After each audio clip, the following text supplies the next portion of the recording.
तोहरा गांधी मैदान हम घुमाई देबोगे, मोन सिनेमा में फिल्म देखाई देबोगे।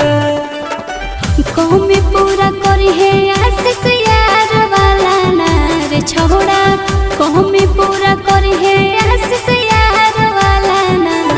हगे जमुई के छौड़ा हा कई बड़ी नामी